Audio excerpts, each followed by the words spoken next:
banywanyi barimo TV harimo hose ndabaramutsa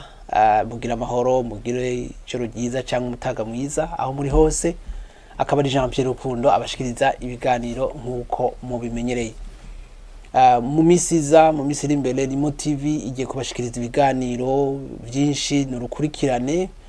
rusa nkuko ruzoba ruvuga ikintu kimwe cerekeye ihahamuka ry'abana cyangwa ukuntu abana bigenza abana surtout bavutse mu bibazo cyangwa baba babaye ahantu hari bibazo abo bana so kuvuga yuko badashobora kuvamo ikintu bakeneye umuntu ababwira uko yobigenza abazoba rero arabakuze arabavyeyi babo bakeneye kumenya information ari yose telefone yanje ndaja kwishira hamusi ibyo ni ibintu nshoboye cyane kuko nanje nabiciyemwo mbanze ibyo ndiko ndavuga ico ngusaba nuko subscribinga kuri YouTube channel yacu ni Limo TV hama ukagira like kuri Facebook ni Limo TV naho nyene hama ugasharinga ugakomanta ukaduha ivyimviro ukaduterera gutyo tukubaka societe ifise imitima itekanye kuko nkuko mubizi cyangwa mubibona hari imitima imwe usanga yarababaye ugasanga kuko buriya uko wabayeho ukiri muto bihakwa gukwikira mu kungene wigenza mu gihe ukuze ibyo n'abashakashatsi baravyerekana kuko umuntu abaho uko yarezwe ibintu byumvikana nubwo muzi yuko umwana ari umugisha avutse ari impundu hari gihe umwana avuka ugasanga suko biri si impundu ahubwo no mubabaro no kutamenya ingene baza kubifata ikiganiro cyambere rero cy'uno munsi cerekeye abana bakiri bato b'abakobwa batwarinda bataba bateguye hanyuma bikabagora ingene babaho n'ingene babeshaho abo bana baba bavyaye ibi bituma ni ibintu byinshi hari biboneka hariho n'ibitaboneka utumire wanje akaba yitwa Olivier Ndayisenga akaba ari Bujumbura akaba ari bajejwe association yitwa Be Parent Foundation nevuga ko ari fondation akaba yiyemeje gufasha abo bana mu mutwe akagerageza kubumvisha yuko naho bimeze gutyo ejo hariho kazoza keza ikibazo ca mbere rero twagomba tukusaba wipresente hanyuma utubwire igituma icikiza nuvuga nti nikiza abana batwarinda ari benshi biva kuki murakoze Muramukije cyane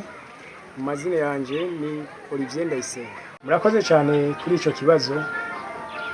mu bisanzwe gituma inda z'indaro ziba nyinshi muri kino gihe biva ku bintu byinshi bitandukanye ariko reka tuvuge bike muri byo icambere hariho ubukene burya numuzi w'ibibi byose abantu mu bisanzwe benshi ntibiyakira ico bari nk'ugwaruka ariko turiko turavuga kenshi bikompara canke bakigereranya n'abandi bakibaza ko bagomba kubaho kumwe iyo babona ibiba bikenye iyo wabo bidashobora kuboneka agaca yigereranya n'abandi bishobora kuboneka hama wewe rero aca hitamo kubirondera mu nzira ziwe ariho bica usanga biriko biganisha mu nzira y'ubusambanyi hariho nk'iki kintu tuvuge muri kino gihe abantu benshi bari mu iterambere ryo gukoresha ama telefone ya Android smartphone aha rero haca haba ikibazo cy'uko bano bigiye muco usanga izo telefone barazikeneye niyo bazirose umva ko bazironka bamwe mu nzira zitari izo kubera ko bazihawe n'abahungu n'abagabo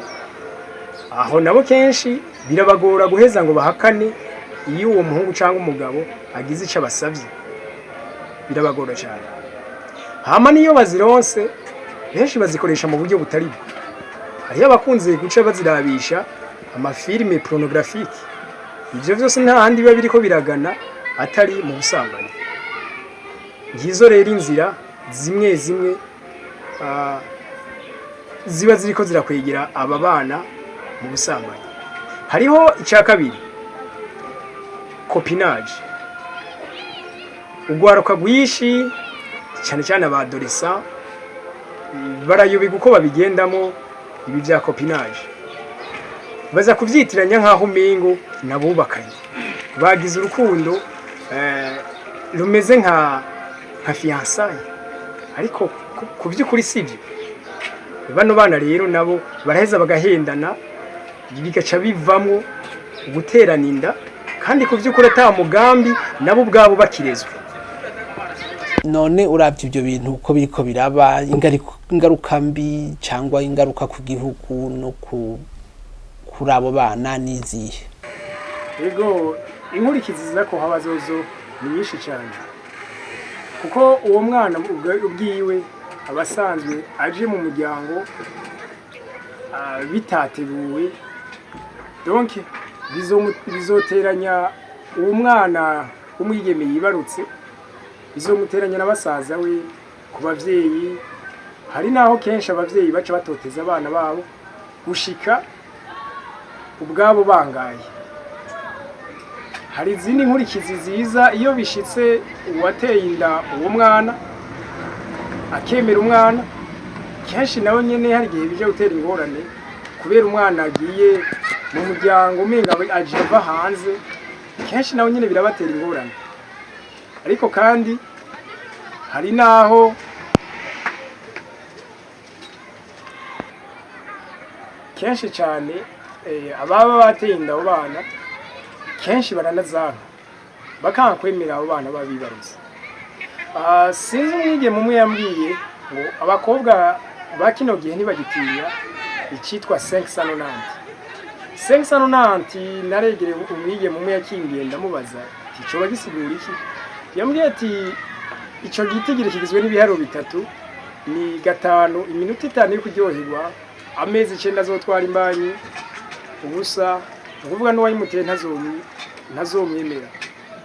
Ivyo vyama vyashitse haraza kuba kandi n'inkurikizi zitari nziza mu gihugu. Mu gihugu kenshi hazoba abana babaye iletre, abaderenka, ababandi n'ibindi. Indero biva hasi cyangwa habari imvo nyinshi tutaba tuzi naho umuntu ashobora kuba yararezwe. None ubona abavyeyi bafite uruhara rumeze gute, rungana gute muri iki kibazo? Uruhara rw'abavyeyi ni nkenerwa cyane mu muryango. Donke uburezi bw'umwana uko bugenda kenshi umuryango cange abavyeyi biwe baba bafite mu ruhara. Usanga muri Afrika hari ikibazo kidasanzwe cuko abavyeyi batinya kuganiriza abana babo kubijanye n'amabanga mpuzabitsina. Aho rero kenshi umwana acaheza akabirondera hanze kandi ivyo aronse hanze ntibiba ari ukuri. Niyo kenshi ino miyabaga bano adolescent baca bahitamwo kuja gupratika bimwe bumva barabe neza ko ari ivyo. Aho rero kenshi benshi bahakura karambaraye. Aho ndavuga cyane cyane nko ku bana babigeme benshi baca batwara imbanyi. Ku muryango biraza kubababaza cyane, ariko ku vy'ukuri kandi dusanzwe tuzi imiryango myinshi ngaha muri Afrika baba bafite amikoro make, ntibaba bashobora kumenya ntibashobora kuronka amafaranga yo kugira bagurire abana babo y'amatelefone y'amandroid, ariko bano bana barabirenga ko bakaja kuyironderera hanze. Murakoze rero mwe mwadukurikiranye mukaba mumvise uko umushiga nta Olivier ariko aragerageza ashoboye byose, akaba asaba yuko mwamufata mu mugongo kuko y'abana bahahamutse cyangwa bakora amakosa kumvona ziriya igihugu kirahahombera, ugasanga n'ibintu bibi birabaye kubera abo bana batashoboye kwiyakira cyangwa kumva ico bokora. Na jewe murashobora kumpamagara WhatsApp ngiyo, ndazi cyo nobabwira cyo bubaka cyo bafasha kubona aho mushobora kuja niyo muriko muraja, kuko nico kintu abo bana kenshi babura. Murakoze. Limo TV, Jean Pierre Rukundo.